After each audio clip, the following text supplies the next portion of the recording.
नमस्कार दोस्तों, स्वागत है आपका जनरल स्टडी अड्डा चैनल पर। आज की क्लास में हम राष्ट्रीय आंदोलन की महत्वपूर्ण तिथियों के बारे में पढ़ेंगे। राष्ट्रीय आंदोलन के दौरान जो घटनाक्रम हुए थे उनके बारे में देखेंगे। प्रश्न यहाँ से लगातार आते हैं परीक्षाओं में और परीक्षा की दृष्टि से ये बहुत ही महत्वपूर्ण है। तो चलिए इसी के साथ शुरू करते हैं आज की क्लास।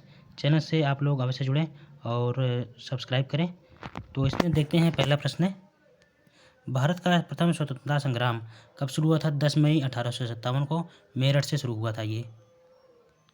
आगे देखते हैं हम, ईस्ट इंडिया कंपनी के शासन का अंत कब हुआ? तो 1858 हुआ।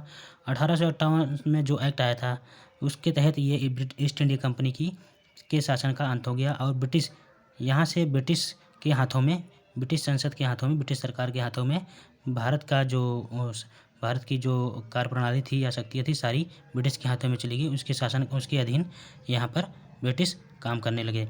तो इस तरह से यहाँ पर प्रथम वायसराय की नियुक्ति होती है। प्रथम वायसराय, भारत का प्रथम वायसराय जिसे कहता था, लॉर्ड कैनिंग की नियुक्ति होती है। तो आगे हम देखते हैं, अगला प्रश्न है, स्वामी विवेकानंद का जन्म कब हुआ था? 1861 में हुआ था। इसी तरह से अगला प्रश्न है, प्रार्थना समाज की स्थापना कब हुई थी? 1867 में हुई थी। महात्मा गांधी का जन्म कब हुआ? महात्मा गांधी का जन्म 2 अक्टूबर 1869 में हुआ था। अगला प्रश्न है इसमें, कोका विद्रोह कब हुआ था? कोका विद्रोह 1872 में हुआ था।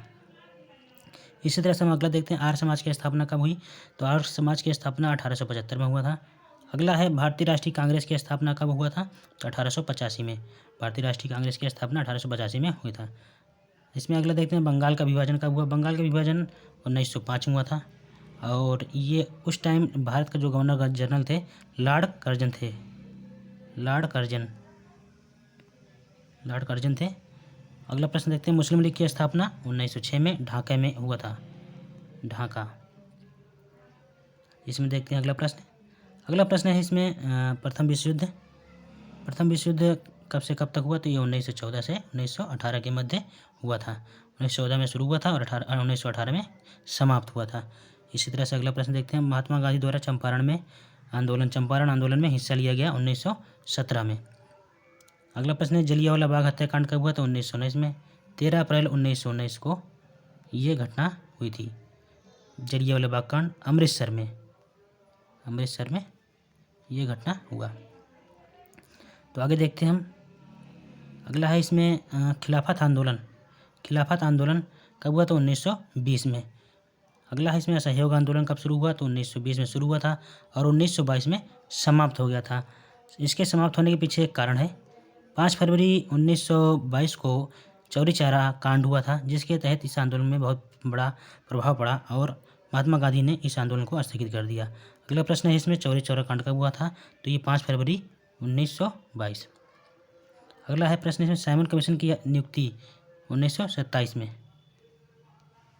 साइमन कमीशन का भारत में आगमन 1928 में। अगला प्रश्न है इसमें, लाला लाजपत राय की मृत्यु 1928 में।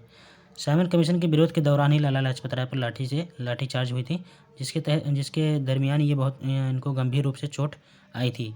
उसी के बाद इनकी मृत्यु हो गई। तो अगला प्रश्न है इसमें, कांग्रेस द्वारा पूर्ण स्वतंत्रता की मांग सविनय अवज्ञा आंदोलन, ये 1930 में कांग्रेस द्वारा पूर्ण स्वतंत्रता की मांग की गई थी। अगला है, प्रथम गोलमेज सम्मेलन कब हुआ था? तो ये 1930 में। द्वितीय गोलमेज सम्मेलन कब हुआ था? 1931 में। और तृतीय गोलमेज सम्मेलन जो हुआ था 1932 में हुआ था। इस तरह से ये प्रथम, द्वितीय, तृतीय तीनों गोलमेज सम्मेलन हुए थे। और इसमें पूछता है प्रश्न कि कौन से व्यक्ति थे जो तीनों गोलमेज सम्मेलन में भाग लिए थे? तो ये डॉक्टर भीमराव अम्बेडकर जी थे। भीमराव अम्बेडकर जी, इन्होंने तीनों सम्मेलन में भाग लिया था। और कभी कभी प्रश्न ये पूछता है कि महात्मा गांधी ने कौन से गोलमेज सम्मेलन में भाग लिया था? तो ये दूसरे गोलमेज सम्मेलन में महात्मा गांधी जी ने भाग लिया था। आगे देखते हैं हम, अगला प्रश्न है, पूना पैक्ट 1932 में हुआ था। और अगला है इसमें, मुस्लिम लीग द्वारा पाकिस्तान की मांग कब की गई थी? 1940 में की गई। अगला प्रश्न है इसमें, भारत छोड़ो आंदोलन कब प्रारंभ हुआ? तो ये 8 अगस्त 1942 में प्रारंभ हुआ। अगला है इसमें, क्रिप्स मिशन का आगमन 1942 में हुआ था।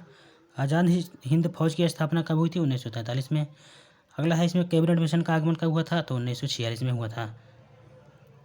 अगला प्रश्न है इसमें, 1909 नौसेना का विद्रोह 12 फरवरी 1946 को प्रारंभ हुआ था।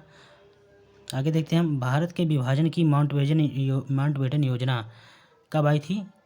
तो ये 3 जून 1947 को आया था। भारतीय स्वतंत्रता प्राप्ति 15 अगस्त 1947 को भारत ने स्वतंत्रता प्राप्त कर ली थी।